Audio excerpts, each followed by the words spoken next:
mwumviriza ikiganiro YESU n'INYISHU, ikiganiro cy'urwaruka mutegurirwa n'ishyirahamwe TWR Radio mu Burundi. Rwaruka, misore namwe nkumi, umviriza iki kiganiro muzokwibonera ko YESU ari inyishu mu bibazo byanyu byose.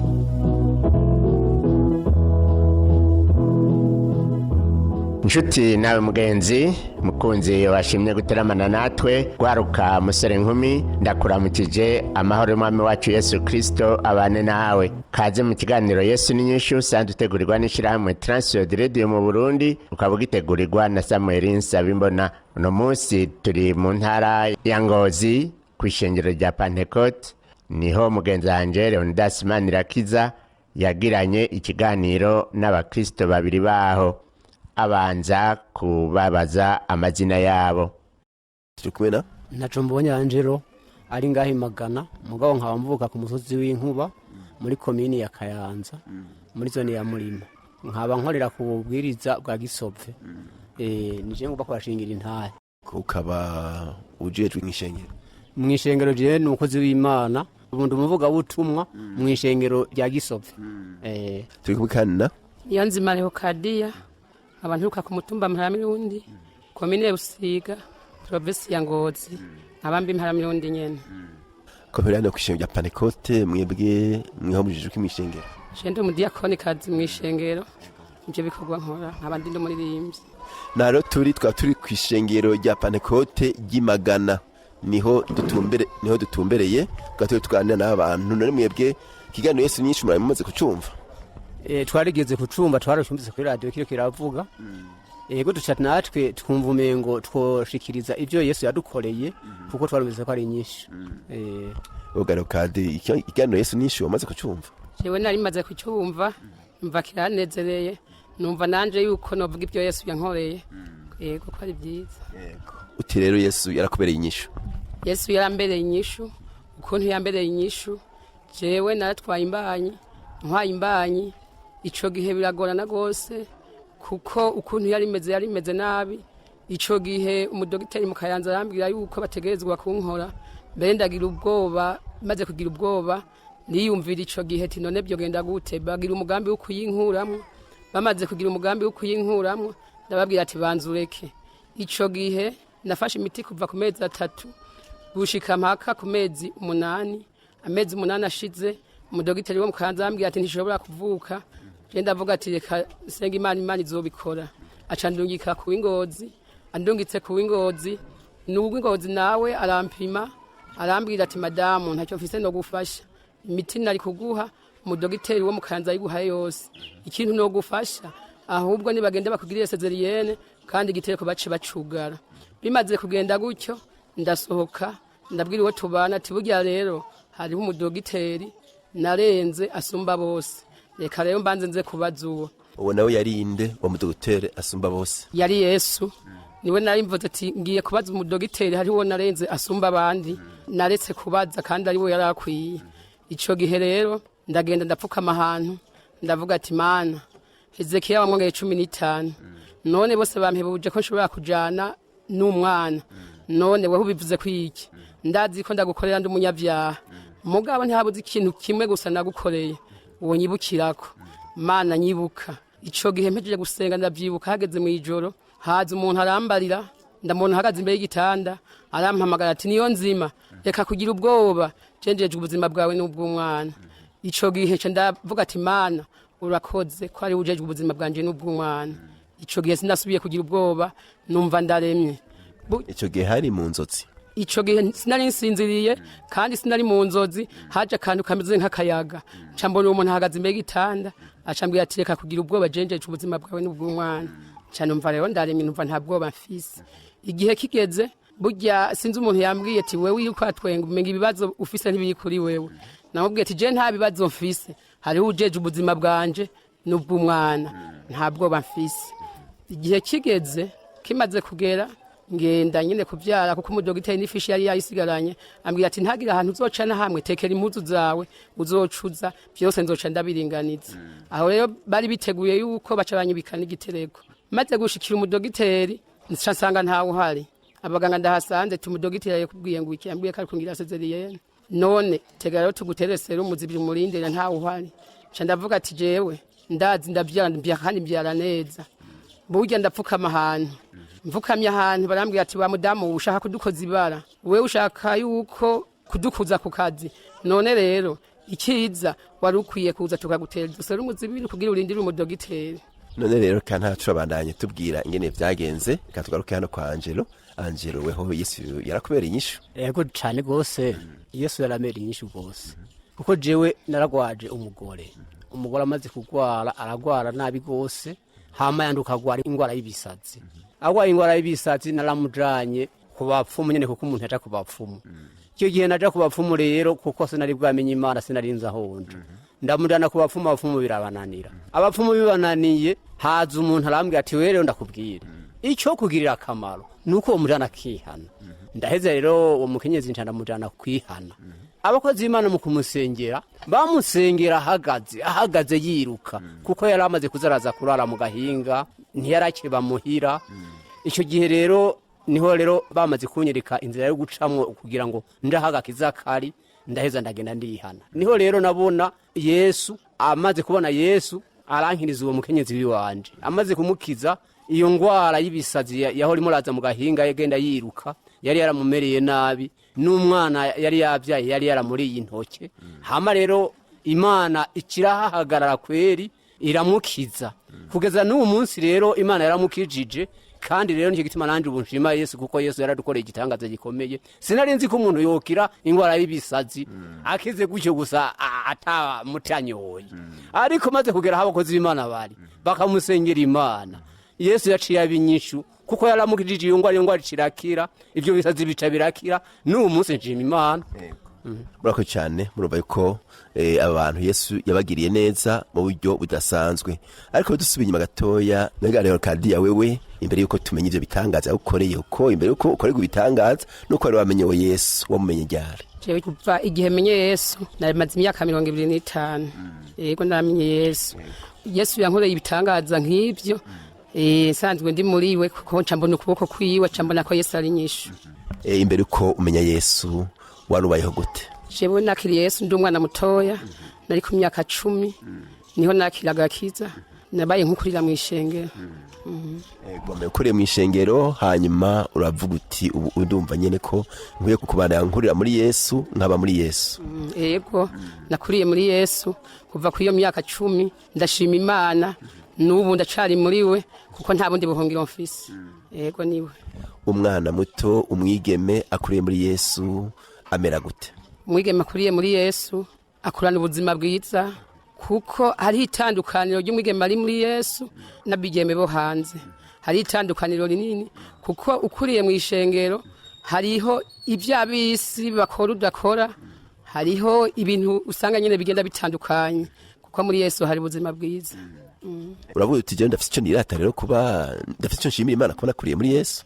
Ndafise icyo nirata kuko icyo nirata Yesu yakoze kandi yangiriye neza gose kuko ukuntu yangiriye sinanywe inzoga sinanywe itabi kuba ibyo rero iyo ndiko nditegereza abandi babigenderamwo nanje ntabiciyemwo cambona ko ari ikintu kinini yankingiye cyo gituma rero ndamushima. Ego hanyuma urahavurihana bambe uravurubaka uravyara abana. Ego narubatse ndabyara abana ndafise abana 6 n'umushinga ntahumwe cyo ndabishimira Yesu. Uwo rero yabaye gutyo Yesu yakubereye ku inyishu ni wakangahe? No mwana agira 5 niwe Yesu yankoreye kubitangaza cambona ukuboko kwiyu kandi cambona katabana cambona kari inyishu ya byose. Inyuma y'uwo warabyaye wundi? Ndamufise kandi nawe ntibyanyoroheye. Yego nawe Yesu yashishikaye kunkorera ibitangaza. Yego brako cyane wohogangero wewe mumva batwiye yuko wazanye umukenzi wawe bambwiye ngo banze kwihana mbega n'umuntu yataye ubwenge yashoye kwihana. Oya umuntu yari yatagwenge ntiyihanye kubera kuko jewe maze kumujana bamaze kunyereka ako gakiza nije nagiye ndamujanye jewe rero ndaheza ndaca bugufi ndapfukama maze gufukama bamusengeye we wahagaze bamucama kene wewe wabanje kwihana. Nije naciye nihana kuko mbonye ko bamaze kumbwira ati agakiza wewe umaze kwakira agakiza izi ngwara zizosha zihera nico cyatumye cyanca bugufi ndapfukama maze gufukama rero baca basengera uwo mudamu wanje kuko yaragwaye yego none waciye imyaka ingega Angelo ukijijwe je nkijijwe haciye imyaka 22 yego niyo maze kuko nagiye kwihana nyene ico gihe umugore yaragwaye yaciye avyara abana babiri nyuma yaho twihaniye yego n'ubu babiri bariho yego cyane egome wewe utarakizwa ubuzima bwawe wobwira bari kuratwumvitse bwari umeze gute je ntarakizwa narimerewe nabi cyane kuko nari umuntu w'imborerwa kandi nari umuntu ameze kundi kuntu nabi gose ntarakizwa nobwira abantu burunganwe rwanje ko gukizwa ari vyiza kuko umuntu adakijijwe yama muri vya bindi kandi akamara kubaho kugenda ari mbererwa gusa nta n'ikintu mbere byozomumarira ariko umuntu amaze kwakira agakiza akaja mu gakiza acasanga koko yari yarahombye kuko agakiza usanga ari ikintu ciza ca mbere agakiza usanga gatuma umuntu mbere acabona ko Imana ibaho yego cane mugabo Angelo harabavuga yuko ahubwo umuntu yakijwe ari aba yarahombye kuko ngo ntabakunda gutembera hamwe n'abandi gwasangira kayoga n'ibindi ngo ahubwo ngo nibo bahombye ucu bivuga kwiki wewe nk'umuntu yabihoze mu hakabivamo je nk'ubu ndiko nditegereza nahoze mu kaboregwe hama nkakavamo nsanga ahubwo bakiborekwa barahomba nabi nasanze umuntu amaze guheba inzoga ari hacaronka ubuzima bwiza ni hacagenda mbere mu nzira nziza mbere bituma umaze kwakira agakiza ukakira nk'agakiza ukihana ucutangira kubona ko koko wari warataye inzira kandi ucubona ati noneho ndabonye ko ibyiza biri kwa Yesu yego cyane egome rero reka tugaruke rero kuri uwo muntu wawe wapfukamiye ukabanza ukihana mu kibanza ciwe ibyatanguye gute kugira ngo umupfasoni wawe ahave agware mu mutwe mu kugwara mu mutwe nyene n'ibya byisi niko byatanguye yarabanje ubwa mbere agwara ingwara ya malaria malaria rero cyandurukamwo ingwara y'ibisazi aragwara ingwara yo mu mutwe iyo ngwara yo mu mutwe rero umva nabivuze narayijanye ku bapfumu ntivyakunze bidakunze rero ku bapfumu niho nabonye igisumba ikindi kuko nabonye ko agakiza ariko keza yego hanyuma umaze kumujana kwa bakuzima akamusengera wewe mu mutima wawe wumva waravyizera cyangwa wabwiye kangeze ubwa mbere se nibwo avyizere nagiye kuvyizera ari uko mbonye bamusengeye hanyuma rero bamaze kumujana bakamusengera urabona ko iyo umuntu acihana bamubwira ngo wewe urazimiye nanje naragiye batambwira ngo nazimiye ngo burya ngo umuntu ngo ahubwo ngo ntashobora guca kuma mu gakiza gusa ngo acazaraja n'ahandi ngo kugira ngo bigende neza je ndababwira ntoya ko namaze kumva ko ari Imana ndiko ndakurikira sinzosubira kuja ahandi ntubu nzoguma kuri Yesu wenye nabariho nigumira kugeza rero n'uwo munsi ndacari kuri Yesu kandi n'uwo nafukamye nawe aracari kuri Yesu naho byogenda gute niyo shobora kuva muri Yesu ngo ahere yego cyane tira abantu baja mu vyisi bagacumura kubera bataramenya Imana ruremi yariyo neza iyo umuntu ataramenya agakiza carico canke ngo amenye Yesu Kristo yabambwe aja muri biriya byo mwisi atacu bimaze aja muri byo mwisi byo kwiruka ku bapfumu kandi ari abantu nk'abatacu bumumarira ico mbona mbego no hanura urunganwe rw'iwacu canke no hanura n'abakiri inyuma yacu nuko bokwiyakirira agakiza bakigumira mu gakiza akaruko bagendana nako ego reka tugaruke kwa Lokadia hano wewe rero imbanyi urayisama hanyuma igifisa amezi 3 utangura kuyigwarana byatanguye gute je kuntu byatanguye impetso yari imbere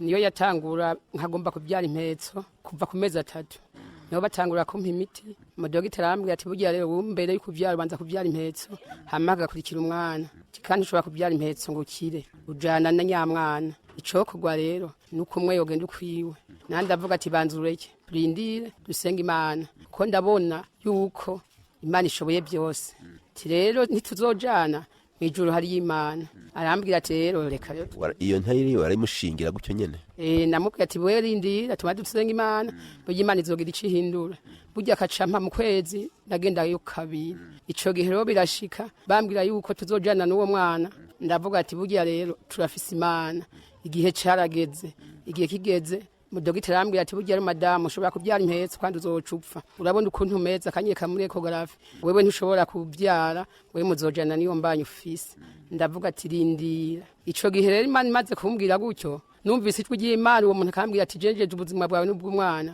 sinasubiye kugira ubwoba ndavuga ati Imana warakoze ko namenye n'izina byonyene nkumva mpamagaye mu izina byose ndazi bizoshoboka. Ico gihe rero hageze ko nibaruka nafashe imodoka ndagenda asanga rero ntawe uhari, barambwira ati bantere serumu zibiri ndindire umudogitera nkore, ndavuga ati ndavyara neza kuko impetso niyo yari imbere, niyo nari kubanza kuvyara. Burya umwanya wo kuvyara igweze, impetso yavuye imbere icibisa umwana. Mugabe imbere yaho narapfukamye inyuma y'urugi ndi mw'ivuriro, ndavuga nti Mana usanga ari wowe wabivuze, ibyo wasezeranye hageze kubishitsa, ico utazi ntubesha. Ndavuga ati Mana wewe nyene ni bubikora, kandi ijambo ryawe rivuga ati aho imbaraga z'umwana w'umuntu zihereye ko gwawe ariho zitangura, wanje rero ziraheze, gwawe nazo nizitangure. Ico gihe naciye ninjiye aca ndibaruka. Yego INYISHU YESU INYISHU. Ego urumva ibise byaratanguye biraza, abantu babona ko ugira wibaruke bati ntudukoze ibara. Wavyakiriye gute? Bahavuye bemera ko ubandanya gute? Ico gihe barambwiye ngo ntutere, muga nkumva sinokwihangana. Imana irabikora, iyo mpetse iciva imbere icibisa umwana ca ndavyara. Maze kuvyara impetso yarangoye gose kubera agiye mu rubavu, birangora cane. Haca haba umuganga umwe yasomera umurongo w'ijambo ry'Imana uri muri Bibiliya, kubera rero nari mbabaye gose sinawukurikiranye ngo ndawandike.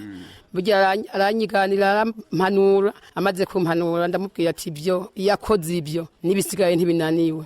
Arambwira ati madamu nubwo wanse ko bagukora utarabyara n'ubundi bagira bagukore kwiyo mpetso. Nababwiye ati iyakoze ibyo irashoboye ntinaniwe n'ibindi irabikora. Ego none ko barumva uri kuravuga ivyo nyene ntibavuga ati uwo muntu agiye dukwegera wewe, none wumva uvuga ati uri tukwegera, uko kwizera wagukura hehe uhagaze gutyo? Nagukura kuri wa muntu yari yandemesheje kwajeje ubuzima bwanje n'ubw'umwana, n'uwamperekeje burya hageze igihe arampinduka. Arambwira ati ushaka ko baturungika mu mipfu canke baturungika ahandi, none ico ushaka ni igiki, emera bagukore. Namubwiye ati yabinsezeraniye ntibesha kandi azi kishobora kubishitsa. Yego yarabishikije. Igihe kiragera n'impetso nayo iravayo neza atakibazo. Byaragoranye cane, muga impetso yavuye atakibazo na kimwe, nyene nayiraza. Abaganga baguma bambwira ngo huza wirata ngo wavyaye, ngo ntiwavyaye, ngo nangwa baragukora. Nkaca babwira ati ntinaniwe, yabikoze ivyo n'ibindi ntibinaniwe. Impetso yaraje ndavyara.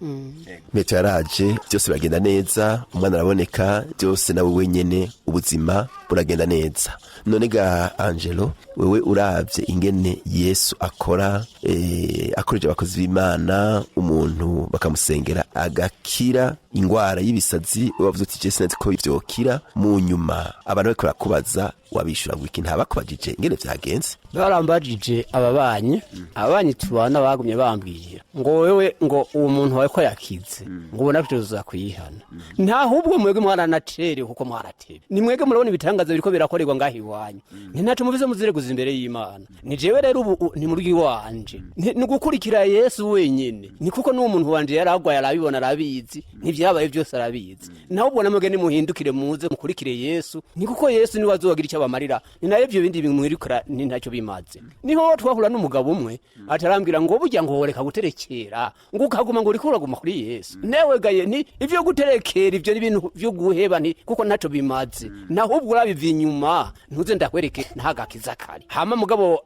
icyo gihe uraza abantu ko babivuga, ariko ntibaje ngo bakurikire Yesu kandi barabonye ko uwi wanje aho ragenda yirirwa sara kandi babibona gakira babona.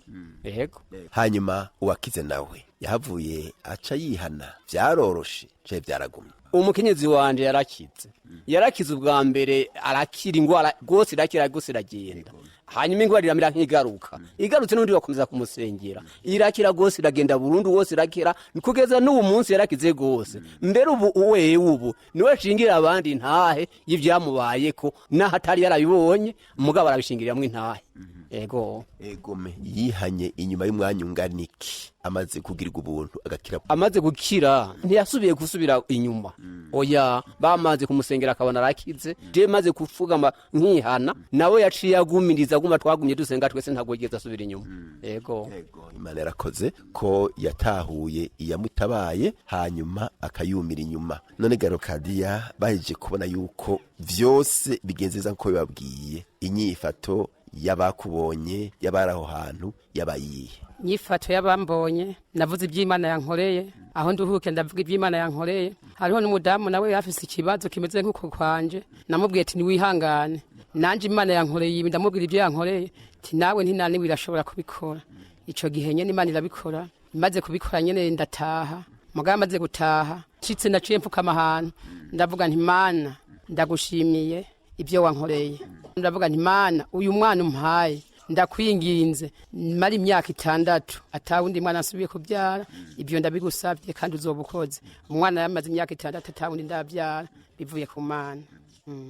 Uramara imyaka 6 atawundi wibarutse ariko hanya mu nyuma wavuze uti wararonse ubundi wenyene arakugora we vyagenze gute? Ubundi byarangoye bimaze kungora maze kuyitwara naho byabaye kwa kundi n'ubundi nazanja kuri hopitale bakambwira ati imbanyi mu ndiricaye mu kuvuka itegezwa kubanza ibisusu none rero ntibikunda ico gihe nyene hageze kwivuka nagiye nyene kuri hopitale bitegura kunkora icumba twarimwo twarabakenyezi 7 tukigezemo twese ibise bica birahagarara nta numwe yasubiye kugira ibise umuntu yabyara yari uwo bakuye mu kindi cumba baguma bagenda nyene bibaruka natwe turi ngaha burya rero hagera igihe mwijoro nka saa 3 z'ijoro haraza umuntu Imana irungitse aravuga ati iki cumba abakenyezi mukirimwo mwaratewe n'impwemu mbi burya rero bashaka kuniga abana b'inzoya bari muri mwebwe none rero jewe narinje nje kubasengera burya umukenyezi avurimba indirimbo yo mu gitabo acarasenga asenze impwemu bizitangira gukubita abakenyezi bamwe batangira kwimbisha imitwe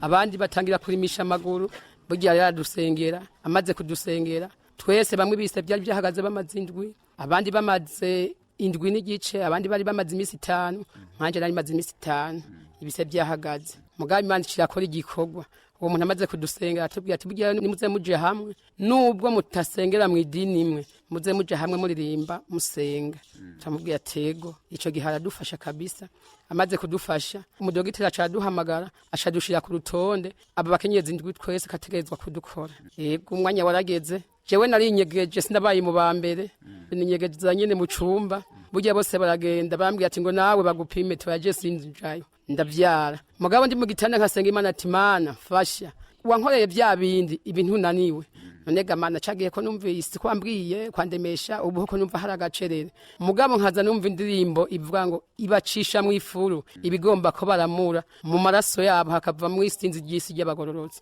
iyo ndimbi kaza ndi mwijoro nkaguma ariyo numva nyene igumiza nibindi birashoboka burya yamaze kwinyegeza baraje banyegurura abaganga none we hurindiriye iki nagiye inyuma y'abandi baca banshira ku rutonde rw'abakogwa umwanya ugeze wo gukogwa barakogwa uburi imbere yanje nawe mbona yagiye arakozwe Imana none wampevye ubuhoho ni gute burya Imana yacikoresha pasteri nyene wacu uyu wo mu Kayanza nyene utwari kumwe ngaha Bernard burya amaze kuza yarasengeye asengeye imbunya nagisohoka ageze hanze ca numva ibise bica biraza ndavuga ati Mana uri nyishu kandi urazi bikwiye burya haciyemo umwanya utari muto naciye ninjira bacambwira ati madame wewe rero nikugukora kuko nta kuntu wobanza kubyara indanguza n'ibisusu ngo ubyare ndavuga ati je ndabyara ati Imana irabikora burya maze kwinjira rero naciye mbyaye kandi nabyaye neza yego nta kibazo kinini nagize yego Imana irabikora havuye hatangutse igisusu canke yaje nk'abandi bana bose yaciye abanza amaguru mugabo ndibaruka Imana irabikora yego ndabona ko Imana yinyishu ya byose ibyananiye abana b'abantu ko Imana ibishoboye. Murakoze cyane none wewe Gangelo Yesu umaze kubona ivyo yagukoreye wo mwitane Yesu umaze kubona ivyo yankoreye nagaheta mu vyaremwe byose nagaheta mu bantu bo kwisi bose nagaheta mu ijuru kuko no mu ijuru amareka baramukoreye inkofero none Yesu narabonye ko aragaheta kuko ibitangaza yankoreye nukuvuga n'icyo nshima cyane kuko ndamushima Yesu n'umwami n'umukiza kwe wanje yego yabogare kadiya Yesu umwitiki ubonye ivyo yagukoreye byose cyo Yesu ko ndamwita amazina no mwita numva no mwita amazina menshi ni kibirengeye ca byose mu ijuru no mu isi mubariho no mubapfuye nta numwangana nawe nta mubariho banini canke barebare ntawe nonganya nawe mbere no mvuga kumwe Dawidi yamuvuga yuko ari yatagiriye aherera yego Yesu ninyishu ya byose yego ntacu no mugereranye. Abataramwizera ubabwira ngo iki? Abataramwizera nababwira ko bo mwizera kari we mwami n'umukiza kuko ari we ubuzima bwacu ubuzima bw'abana b'abantu abufise mu kiganza kandi ashoboye byose yego niko namutaziye. Numva wewe abaze gukora ibingana gutyo wafashe intumberi yihe muri kubu uri kuramukorera muri kazoza hoho wumva uzobandanya? ico nipfuza numva norinda mpfa ndamwumiyeko atahandi notambamiye. Woganjero wumva wewe Yesu uzomwumirako gushika kubw'ivyo yagukoreye? yewe gaye maze kubona ibikorwa Yesu yankoreye n'ibitangaza yankoreye mbere akanampamagara kuba n'umuvuga butumwa naciye mbona ntaho hoza ikintu kimeze gute ntico nkura kuri Yesu hakomva kuri Yesu notuma mpambwa nyene mugabo nkapfa mfira muri Yesu sinoshobora kuva hari kuko mbere n'abantu nobereka inzira nziza yo gucamo ibindi byose naho bobiheba bakareka gukora ibindi byose mugabo bakumira kuri Yesu kuko Yesu niwe wokumira ko umuntu akamwumirako. Ego abataramwakira ubabwira guki? abataramwakira ndiko ndababwira ko bataye inzira kandi barahombye bakwiye guhindukira baze barabe umwami w'ubwinga hari uwushobora byose hari kuko nicyo kizotuma babaho nibakiriwe Yesu nk'umukiza wabo. Ego Lokadia niko nawe uvuga? Jewe abantu bataramwizera nababwira kumwizera kuko niwe mwami n'umukiza kandi abantu batamwizera barahomba kuko ashoboye byose ibyo abantu batoshobora Yesu warabishoboye uwashoboye ibyanje abandi bamwizera nabo babo yo bishobora. Yego Yesu nta kuntu no muvuga numva umenga no muvuga ukuntu yuko ari munini cyane kandi ashoboye byose kandi nta na kimwe adashoboye. Yego murako cyane murumva ko Yesu abantu b'Imana yabakoreye bitari bike, ibi ni bimwe bike mu byo bavuze yabakoreye kandi nize ko hari n'ibindi yabakoreye bitari bike, ariko kandi birashobora ko hari umuntu yumva ati jewe naje wowe Yesu bariko baravuga numva no mwakira mu bugingo bwanje kugira ngo ambere umwami n'umukiza hanyuma nzenda mu takambire ibe bigoye binsugereje. Mbega uwo muntu twoca tumubwira ngo ikiga mwari? Uwo muntu uko twamubwira yohindukira kaza karaba Yesu kandi amaze kumviriza uko twamaze kubivuga nta wundi muntu hari wo gukurikira atari Yesu Kristo wenyene kuko niwe Imana yarungitse ngaha muri iyi si kugira ngo uzumizera wese ntazopfe rubi nico gituma uzomukurikira wese naho hazoze bimeze gute atagina kimwe cyo umuntu kwagiye kuri imbere yiwe. Ego niko nabwira umuntu. Dufate ko hoba hariho uwemeye kumwakira agapfukama gadusabe rero Lokadia cha musengera kazi. Turagushima Kristo Yesu, turagushima kubitangaza wakoze, turagushimiye kubyo wankoreye. Hariho nabandi bakwizeye nabo bibakorere Mana nuka bizera nabo bakekeranya ndakwinginze Mana bakwizera gushitse nuka batarakumenya nabo bakumenye bamenye ko ari we mwami n'umukiza ushoboye byose nuhabwe icubahiro Mana nuko nugirire neza abantu bose abafise ibibazo we washoboye ibyanje Mana nibindi ntubinaniwe nuko Mana bakwizeye bose babone ukuboko kwawe abakekeranya bakubone bashikame by'ukuri nuko bamenye ko ari we Mana ushoboye byose nuko urakoze Mana nuko bakwizera gushitse mu izina rya Kristo Yesu mwami wacu w'amahoro. Amen. Ikiganiro cyacu cy'umusika ngaha twari kumwe n'abaduhuriye hano muri komine Busiga zone Mpamirundi kwishonje rya Panekote yo mu Magana no twahuriye twari kumwe na Naco mbonye Angelo hamwe na niyo nzima reho Kadia. Turakengurukiye cyane aba batumire bacu na mugenzi Angelo Ndasimanirakiza badufashije kutunganya kino kiganiro. Ngakengurukira nawe mugenzi washimye kubana natwe ukaba nawe ugomba kutubaza cyo kutwunganira utwandikire cyangwa udutelefone wanditse ukoresha agasanduku ka posta 1140 y'Ubujumbura canke email twrburundi@gmail.com canke naho utwandikire cyangwa udutelefone kuri telefone ngendanwa inomero 79 amajana 84 amajana 286 canke 69 amajana 671 amajana 277 naho utaha umwami wacu Yesu Kristo akubera inyishu.